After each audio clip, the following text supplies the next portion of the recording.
Shanique en Fórmula, con Shanique Berman. Hola, ¿qué tal? Qué gusto de saludarlos como todos los días, de lunes a domingo. Muchísimas gracias por acompañarnos en este subprograma a través de sus teles y de sus radios.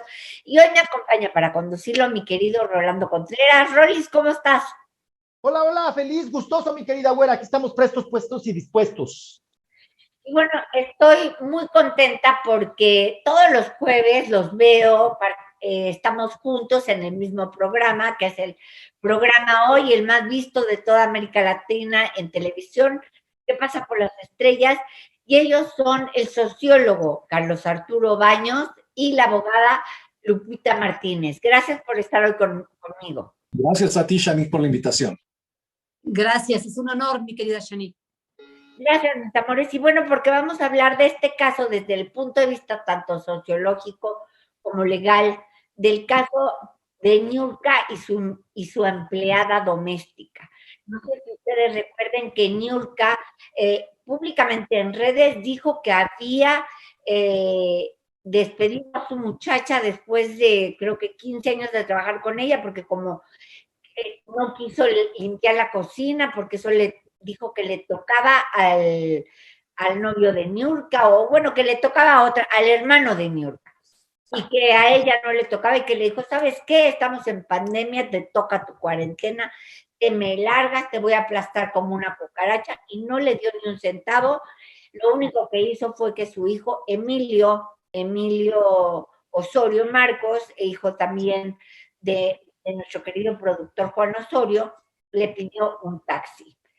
Y le dijo, me agarras tus cosas y que me largas, y que agarró sus cosas y se subió al taxi que le pagó Emilio Osorio y se fue. Y ella dijo que pues necesitaba dinero, que la liquidaran como Dios manda, y ella dijo que no, que era pandemia y que en pandemia, o sea, no había trabajo, ella no tenía trabajo y no tenía dinero para pagarle, y la despidió.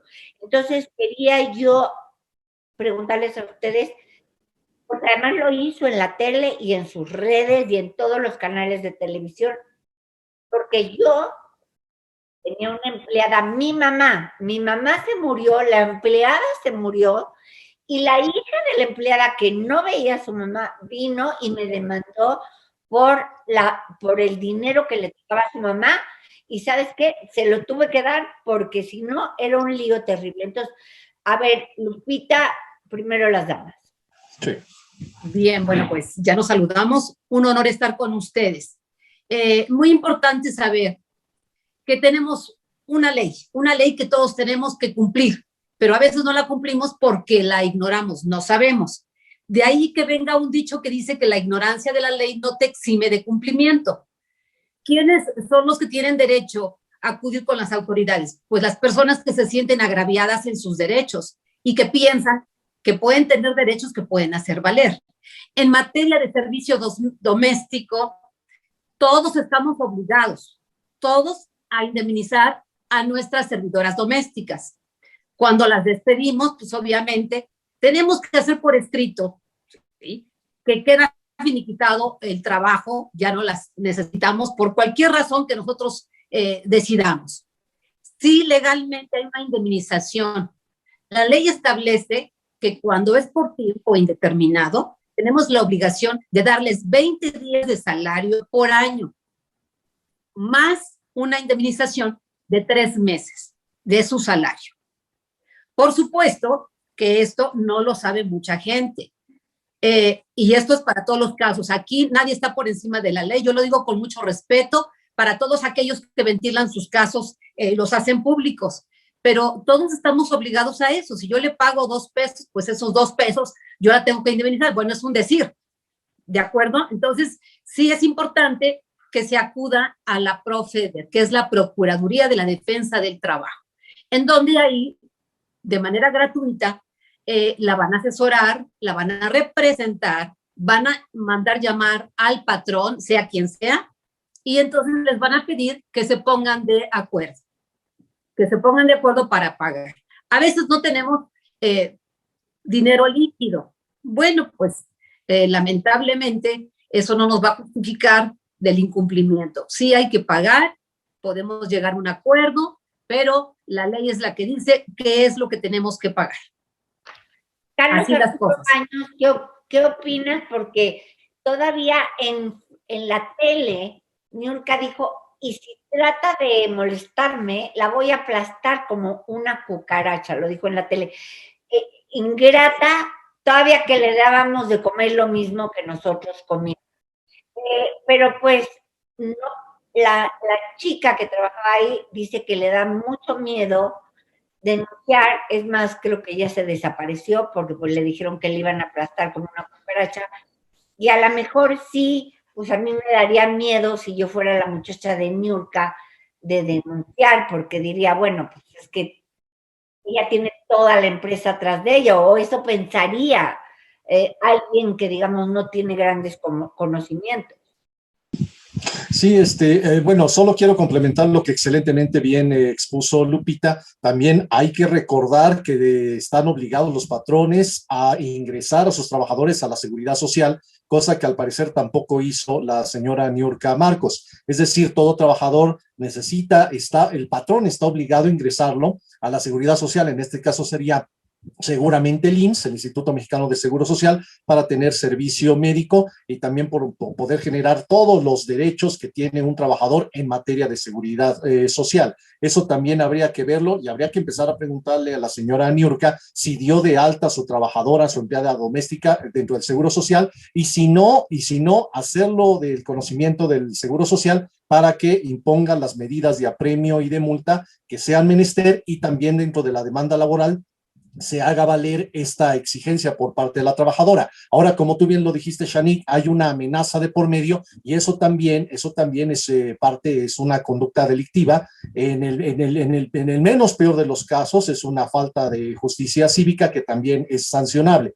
Aquí lo terrible es darnos cuenta que muchas veces las personas, cuando tienen algo de fama, algo de dinero, algo de poder, algo de influencia, creen que pueden estar por encima de la ley, pero como muy bien lo dijo Lupita, la ley nos obliga a todos.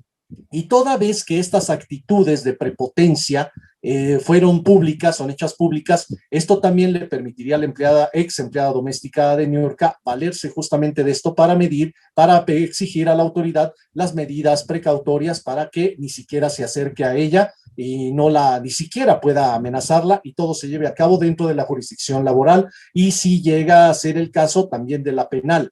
¿Por qué? Porque no podemos permitir, dicho sea de paso, que las empleadas domésticas se consideran un sector sumamente vulnerable dentro de nuestra sociedad y dentro del espectro del mundo del trabajo. De hecho, hay que recordar que justo por eso esta película muy famosa de Cuarón, la de Roma, por eso generó gran impacto, Shanique, porque expone esta vulnerabilidad que tienen muchas empleadas domésticas, que para empezar ni siquiera conocen sus derechos, y la autoridad misma en muchas ocasiones es omisa en hacer campañas continuamente para que los trabajadores conozcan sus derechos y no se dejaran pisotear por la parte patronal.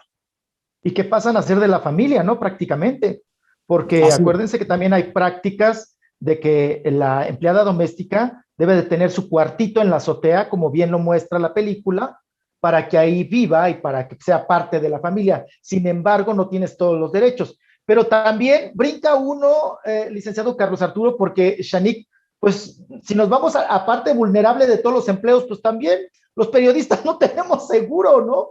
O bueno, los mismos abogados también, muchos de ellos carecen de seguro. Entonces, yo creo que también la justicia y poner esto sobre la mesa es para todas las profesiones.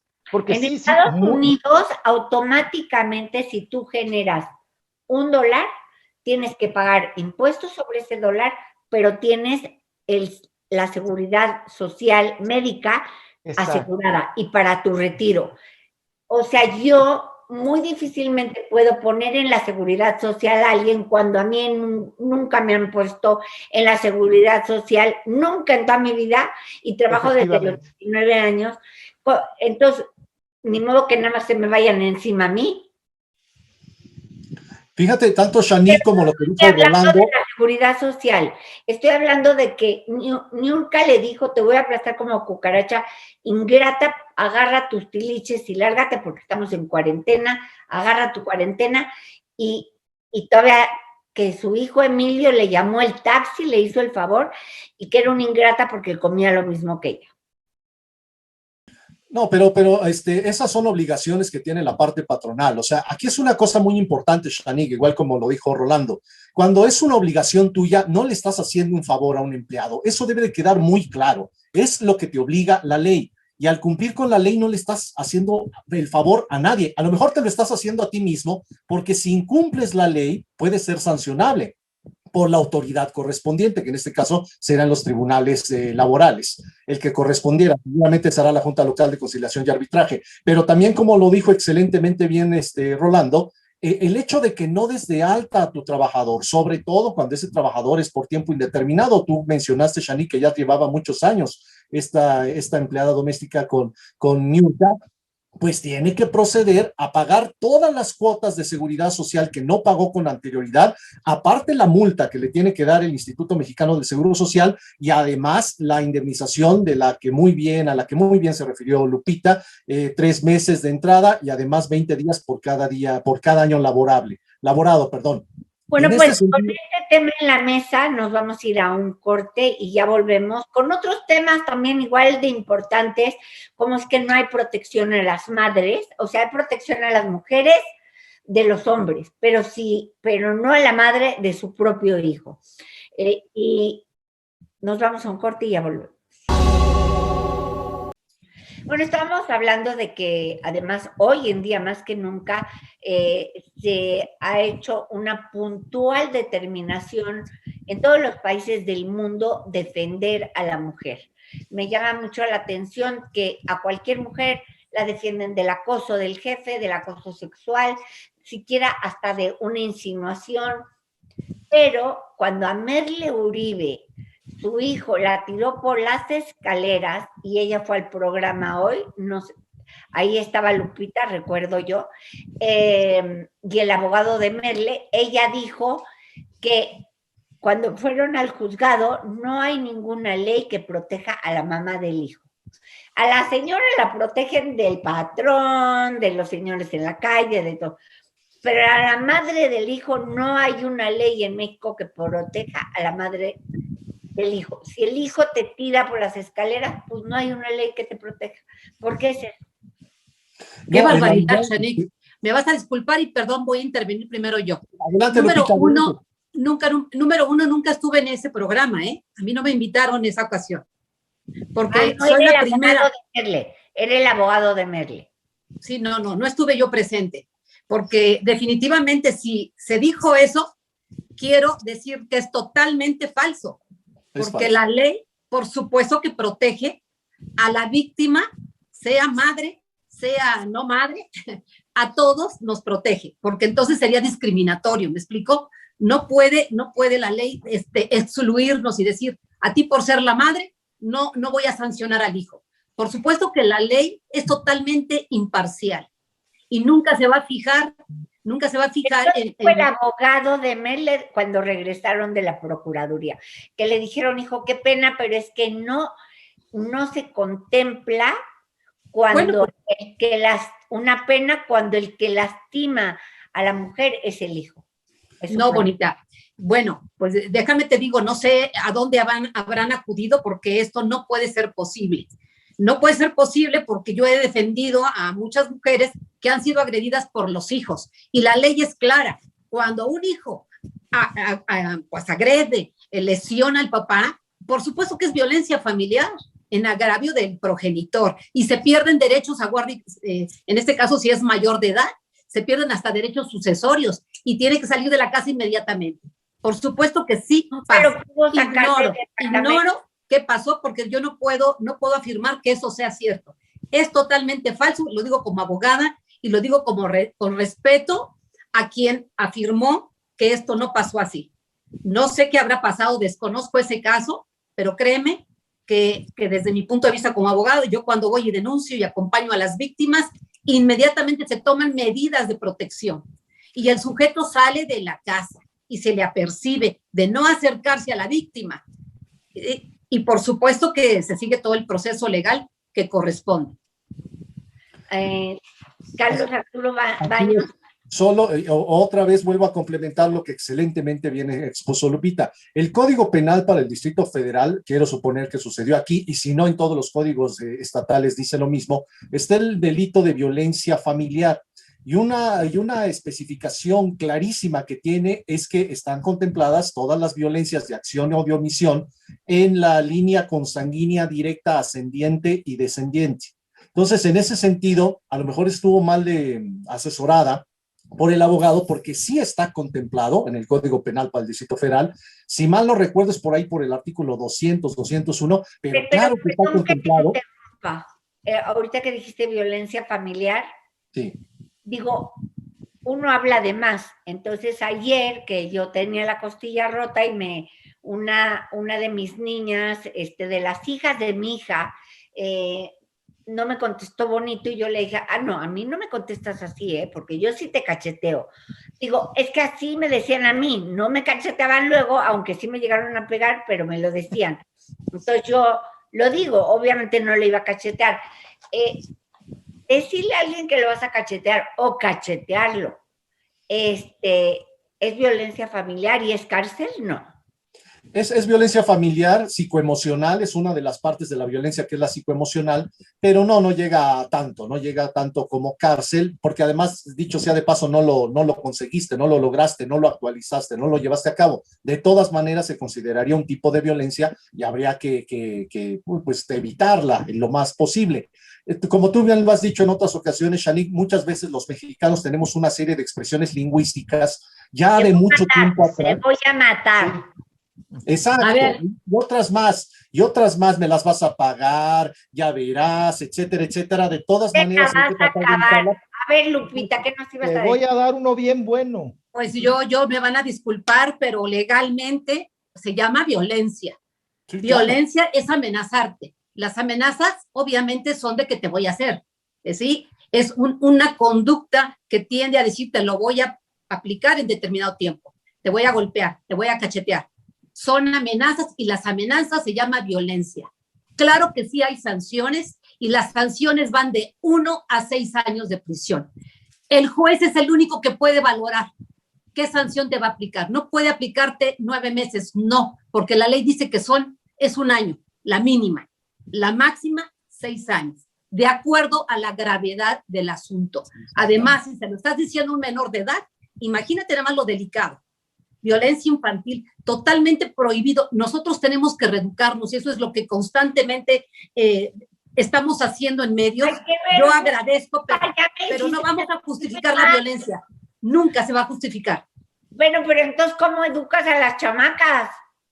Bueno, pues siéntate a hablar con ella y decirle, mira, esto si lo hiciste, no sé, dejaste de hacer la tarea o no hiciste tu obligación de lavarte los dientes, te vas a perjudicar. No, ver, la ley, ¿sabes cómo dice? A ver, bonita, no. Aquí la ley es la que ya prohíbe la chancla. Acuérdense que lo hablamos en hoy. Ya está prohibido corregir a nuestros hijos con castigos corporales o con amenazas. ¿Por qué? Porque los estás dañando. ¿Sabes qué? Están ellos aprendiendo a ver la violencia como una costumbre, como la única herramienta de poder comunicarte con los demás, ¿sí? Y por eso tenemos un mundo de violencia. Esto no es nada más para México, es para el mundo entero. Tenemos una Agenda 2030 en Naciones Unidas, en donde se pretende erradicarla. Por eso nuestras leyes nos están reeducando, nos dan fórmulas. ¿Cómo educar? Bueno, educar el ejemplo. A ver, perdón que te interrumpa, pero porque necesitamos tocar este tema en este bloque.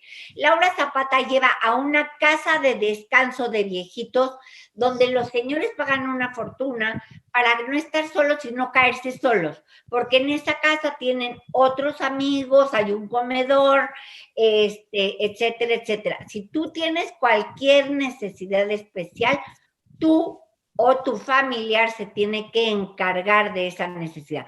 Es decir, ahí se come, por ejemplo, huevos con arroz, pero si tú no puedes comer huevos, eso es lo que hay. Entonces, si tú no puedes comer huevos, tú como persona o tu familiar que te representa o que es responsable de ti como viejito, tiene que ponerte entonces jitomates, que es lo que tú puedes comer. Y es tu responsabilidad. Igual, ahí hay un doctor para cuando alguien se cae, que si se cayera en su casa nadie lo recoge, para decir, no lo toquen, vamos a hablar, pero no es responsable ni es el responsable de la salud de las personas. Si una persona tiene algo de salud, esa persona puede vivir ahí, su cuidador, su enfermera o lo que decida la familia, responsabilidad de la familia. Es una casa de descanso, no es un hospital.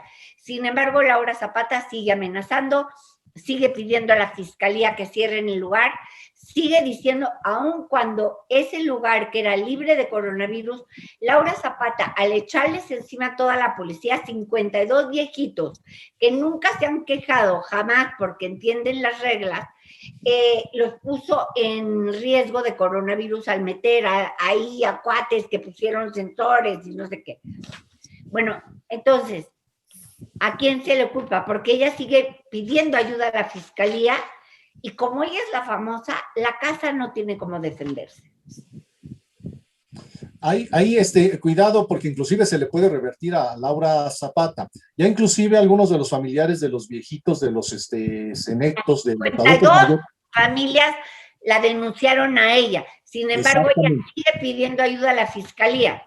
Exactamente, por eso te digo que se le puede revertir, porque además ella misma pudo haber incurrido en la omisión de cuidados y de seguimiento con respecto a su propia madre, porque el hecho de que tú contrates a un profesional de la salud, sea un médico, sea un enfermero o sea una institución de descanso para adultos mayores, no te exime de estar continuamente supervisando el estado de salud de tu pariente. Pero es que no es un hospital, es una casa. Exactamente. Si tienes a alguien enfermo, tú tienes que contratar a alguien que cuide a tu familiar enfermo. Ella contrató a una cuidadora, ni siquiera una enfermera.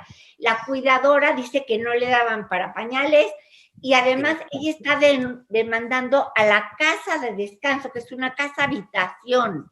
Exactamente, por eso, Shanique, se le puede revertir a Laura Zapata, porque si tanto la institución de hospicio, el asilo, como se le quiera decir, casa de descanso, y la empleada que estaba resguardando a la señora Eva. Pero esa la contrató Laura. Exactamente, pero si no le da los suficientes insumos para cuidar a la señora, ella está incurriendo también en una omisión de cuidados con respecto a su madre. Entonces, en ese sentido, cuidado porque se le puede revertir. Además, hay que considerar que justamente la ley contempla, cuando se habla de violencia familiar, que en el caso de los ancianitos, de los viejitos que están en una situación de desprotección, no es necesario que sea delito por querella, porque es obvio que ella no está en condiciones de querellarse. Y en este sentido, tendrían que ser las personas que saben del acontecimiento quienes tienen que denunciarlo ante el Ministerio Público, y por eso digo que se le puede revertir a Laura Zapata. Pues no se le revirtió, no pagó la deuda que tenía con la casa, porque pues es Laura Zapata, está Lía, y no se le revirtió. No, bueno, yo creo que aquí es muy importante tomar en consideración que cuando tú llevas a alguna persona a una casa de asistencia, todo se rige por contratos. Claro. No puede decir ya te la dejo. No. Todo tiene que obrar en un papelito. A ver, claro, yo te voy a pagar a ti por tener y resguardar, tener bajo tu cuidado, tu guarda, tu custodia a la persona adulta mayor que yo voy a encomendarte. ¿Qué me vas a dar tú? Cuarto. No, yo le doy un cuarto y yo le doy comida y limpieza. Mira, vamos a ver a qué se obligó la casa. Porque además se habla de que ha sido víctima de violencia por parte de los trabajadores. Yo creo que vamos a centrar nuestra atención en los derechos que tienen los adultos mayores. Pero no por el hecho de que ya ellos... adultos mayores que nunca se han quejado. Exactamente, porque hay que tomar en consideración que por su edad muchas veces ya tampoco perciben qué pasa en su entorno. ¿Sí? Bueno, entonces nosotros tenemos que irnos a un corte. Ya volvemos. Seguimos aquí con Lupita Martínez, abogada, con Carlos Arturo Baños, con Rolando Contreras Robles y con una servidora, y estábamos hablando del caso de la abuelita de Laura Zapata. ¿Quién tiene la razón, Lupita? Mira, la razón la van a tener nuestros adultos mayores. Hay que investigar, porque las casas de asistencia sí tienen la obligación de cuidarlos y atenderlos. Inclusive tienen horarios de visita, horarios para que salgan, etc. Entonces hay reglas internas. Por supuesto que nuestros adultos mayores, cuando son víctimas de alguna agresión, descuido, también se llama violencia familiar. Es violencia familiar equiparada quienes tienen bajo su cuidado a personas adultas mayores o menores de edad. Basta que se le haga aquí un examen médico para ver el estado de salud en el que se encuentra, química sanguínea, estado emocional, psicológico, etcétera, para ver si se encuentra en buen estado. De lo contrario, sí son responsables las casas de asistencia. Lo digo con mucho respeto, porque sé que muchas veces pues hacen su mayor esfuerzo, pero no en todos los casos pasa. ¿Sí? También he tenido lamentablemente que llevar casos sobre este tema y créanme que cuando se investiga y se hacen inspecciones judiciales en los lugares, es terrible el estado de suciedad que muchas veces se encuentra. Entonces, por favor, en cada caso tenemos que tener respeto para el caso concreto y estudiarlo e investigar para que sean sancionados quienes tengan que ser sancionados y que reparen el daño causado. Bueno, en eso están las leyes y bueno, ellos ya decidirán, ¿verdad? Ahora, vamos al caso. Eleazar Gómez, que entró en noviembre por intento de homicidio, o más bien por violencia familiar, porque creo que ya no lo acusó por intento de homicidio, luego ya llegó otra persona y lo acusó, luego que se quedó sin abogado, luego tenía un abogado que decía, le guste o no a la señorita, ella va a salir y va a pasar el caso afuera. En fin, tenemos también el caso, son 3 casos que vamos a ver en este y en el siguiente bloque, el de Ricardo Crespo, que la mamá, sabiendo que el señor era adicto a la pornografía, que lo llevó a una clínica, se lo mandaba a su casa, aunque ella dice que le desea a todas las niñas del mundo que la respeten y que no soporte el dolor de lo que le pasó a su hija desde los 5 hasta los 14 años, que fue abusada y acosada sexualmente por su papá. Y tenemos el caso de Gonzalo Peña, que era el novio de una actriz, Daniela Beites, que definitivamente... Berriel, que él como novia la invitó a una casa de un amigo y le dijo, vamos a ir puras parejas, y luego ya con el amigo y ya borracha ella, y ya a medianoche, que yo creo que ni sabía ella dónde estaba, le propusieron un trío y ella dijo que no, se metió ella al cuarto, le empezaron a toquetear en el cuarto, a perseguir, ella acabó gritándoles que se salieron, y cuando se despertó totalmente borracha, de la casa, el amigo del novio de ella, de Gonzalo Peña, estaba encima de ella violándola, mientras que su propio novio estaba en la cama de al lado viéndola, o sea, se la puso. Eso, según yo, se llama trata de personas, porque Sergio Mayer acaba de decir que no acaba de decir, dijo que él ya es un prófugo de la justicia y que aunque él no hizo nada, él tiene que presentarse. ¿Cómo que no hizo nada? Eso se llama trata de personas, según yo. A ver, Lupita, vamos hablando primero de un caso y luego la opinión de Carlos Arturo y luego del siguiente caso. Empecemos con Gonzalo Peña. Bien, en todos los casos, mi querida Yannick, yo quiero, Yannick, te lo he dicho siempre reiteradamente.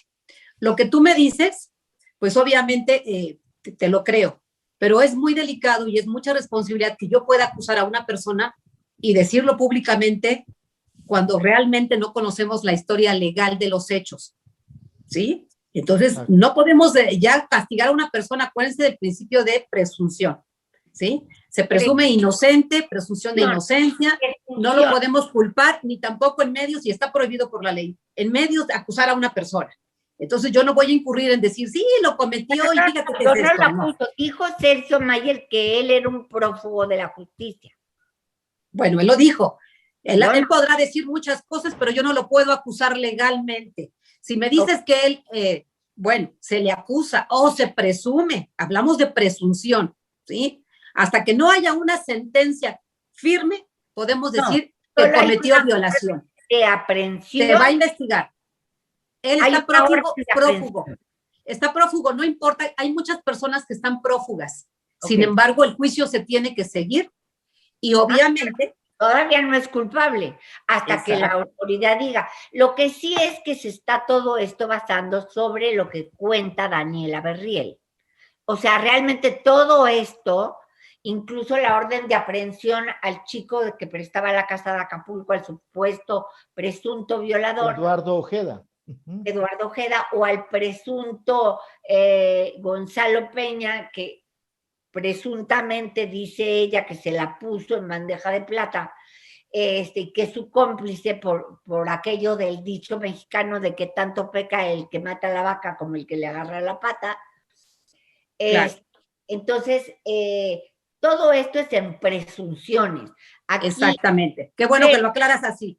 Entonces, hablando como una presunción, bueno, se presume que hay una violación tumultuaria cuando participan 2 o más personas. ¿De acuerdo? Entonces, obviamente que es violación agravada. Una, según ella dice, y la otra, que su novio estaba en la cama de al lado viéndolo. Sí, pues sí, es violación agravada, ¿sí? Y aquí, por violación, la violación se sanciona de 6 a 17 años de prisión, más 2/3 partes, cuando se da el supuesto que acabas de señalar. Entonces, se tiene que investigar, son delitos muy graves. El que no violó, el que la llevó a la casa, el que le vio cómo la perseguían, la toqueteaban y luego la violaban, ¿él también es culpable? Por supuesto, por omisión, porque él pudo haberlo impedido. Violación por omisión. Entonces, sí coparticipó, claro que sí. ¿Y cuál es la pena, Lupita? ¿Cuál es la pena para una violación por omisión? ¿Cuál es la pena? O sea, la misma pena, es la misma, porque también violó por omisión, cometió el delito por omisión. Entonces ya el juez, los jueces tienen que estudiar el caso concreto, ¿sí? Para pues poder... ya cuando hay una fiesta y ve uno fantasmas, pues ya hay que salirse de la fiesta mejor, ¿no? No vaya a haber una pero situación. si tienes la obligación en un momento dado. Acuérdense que hemos hablado, ustedes si ven el programa, y hemos hablado mucho también de la legítima defensa. Tú puedes defender bienes propios o ajenos. Si tú estás viendo que a alguien lo están golpeando, pues si te quedas mirando, oye, pues ¿qué pasa, no? Eso es lo más sencillo. Ahora, si estamos viendo una conducta mayormente grave, están violentando sexualmente a una persona, oye, no, espérate, ¿qué pasa? ¿No? A tu novia, en casa de tu amigo, tu novia. Claro. Sea persona ajena o extraña, así lo dice la ley. Legítima defensa, hay que defender bienes propios o ajenos de terceras personas, sea mi primo, pariente, sea hasta mi propio enemigo. No puedo dejarlo ahí vulnerable. Lupita, tenemos pues una obligación ciudadana. Qué grave, porque ahora sucede una cosa así de esa naturaleza, violación, asalto, secuestro, y lo que hacen es grabar. Claro. Muchas veces, y que conste, cada caso en particular lo debemos de ventilar diferente. Si hay personas con armas, pues obviamente que te expones a que te disparen, cuidado, cada caso es diferente, pero puede ser una llamada, a lo mejor sí puedes hablarle a la policía, pedir auxilio, no sé. Todavía el chavo el que ya está en la cárcel, el presunto violador, todavía le dijo a la presunta violada, ya ves, grosera, maleducada, ni siquiera me dejaste acabar. Entonces, para que vean, bueno, hay una presunción, habrá una sentencia en donde se diga cuántos años lo van a condenar a prisión, cuál es la reparación del daño y todos los demás delitos que se pudieran acumular. Una pregunta, 15 años se tardaron para declarar culpable al de Monterrey, al que mató a los 2 hermanitas de la novia, que fue algo espantoso. A Santos Coy. A Santos Coy. Estuvo 15 años en prisión en lo que duraba el caso hasta que ya se le consideró culpable y le dieron 70 años. ¿Cuánto tiempo? ¿Por qué? ¿Que eso es legal que se tarden 15 años en decirte si eres culpable o no? ¿Y tú adentro de la cárcel? Por supuesto que puede justificarse. No es que sea legal, la ley dice que se puede justificar, obviamente, todas las pruebas periciales que se tuvieron que haber realizado en varios cuerpos de las víctimas, y no nada más una prueba, muchísimas, y obviamente que sí se va a justificar. Sí se va a justificar de acuerdo al caso. Yo no digo que sea legal, ¿sí? El tiempo, pero se justifica la tardía, porque muchas veces se mandan a realizar pruebas foráneas para tener mayor veracidad, un mejor dictamen. Ignoro el caso en particular, qué fue lo que pasó por esta tardía, pero finalmente sí se justifican muchos casos, lamentablemente. Te descuentan, ¿no? Te descuentan los años que estuviste en proceso. Es correcto, a partir de tu detención de prisión preventiva se cuenta, empieza el cómputo de los años, por supuesto que sí. A ver, Sí, ¿qué opinas tú, mi querido Carlos Arturo Baños, del caso de esta chica Tefi Valenzuela, que fue tratada de ahorcar por Eleazar Gómez, quien está desde noviembre en la cárcel? Todavía no empieza el proceso. Nos vamos a un corte y ya volvemos. Seguimos con Carlos Arturo Baños, sociólogo, y mi querida abogada Lupita Martínez.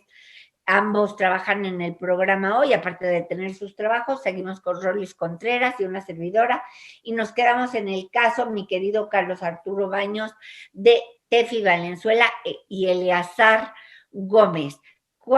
¿Qué va a ocurrir? Ella dice que él trató de ahorcarla, ella dice que él la mordió, que ella se fue directo. Ella dice que no le va a otorgar el perdón porque por responsabilidad propia.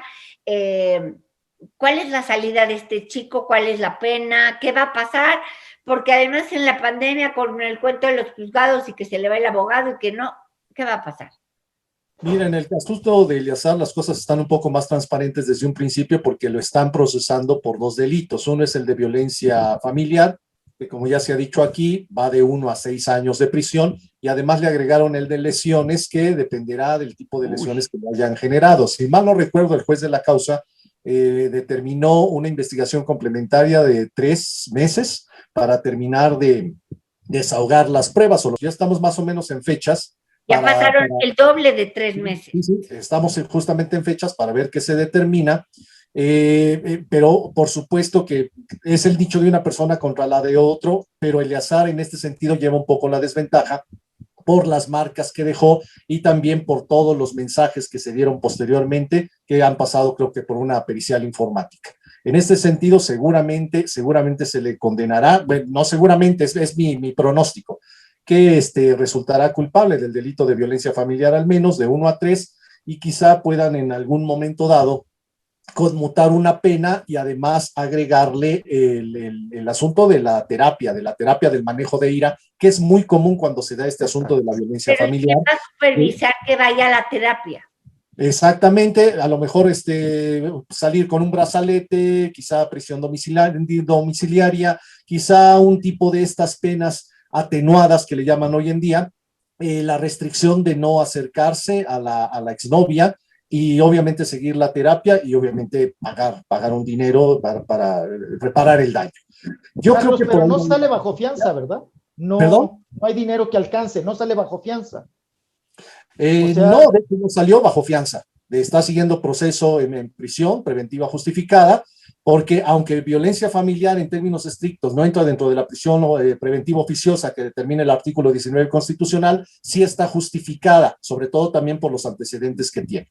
En ese sentido es una prisión preventiva justificada, no oficiosa, y seguramente se le encontrará culpable, pero con una cierta atenuación de la pena, en este sentido, que ya lo decía, no acercarse a la víctima, reparar el daño, ir a terapia de manejo de la ira, y a lo mejor horas de trabajo a favor de la comunidad. Y por supuesto importa muchísimo el perdón que le pueda dar la agredida, la víctima. Si no le da el perdón, seguramente tendrá que pasar algún tiempo en prisión, y si por buena conducta o algún tipo de acciones meritorias que se les llama, podría salir antes de los 6 años si le dan la pena máxima. Quizá en estos casos le dieran una pena menor. Yo calculo que si se la llegan a dar será entre 3 o 4 años, y apelando siempre a los méritos de liberación previa. Lleva las de perder en este sentido Eleazar por todos los elementos. Insisto también en eso, no tenemos acceso al expediente, no conocemos bien el caso, pero por lo que ha trascendido a los medios, quizás se le condene, pero con una pena no máxima, que es la de 6 años. ¿Y si ella le otorgara el perdón? Lupita, ¿Perdón? ¿Y si ella le otorgara el perdón, qué sucede? ¿En automático? Exactamente, si ella le otorga el perdón, entonces eso lo considera el juez justamente para atenuar aún más la pena. Lupita, Es muy importante el perdón de la víctima en estos casos, ¿eh? ya dijo 100 veces que no. Lupita Martínez, abogada. Este caso es muy delicado porque incluye una menor de edad de presuntamente que ella cuenta que desde los 5 años su papá le obligaba a tocarlo en sus partes, en su miembro, para obtener permisos,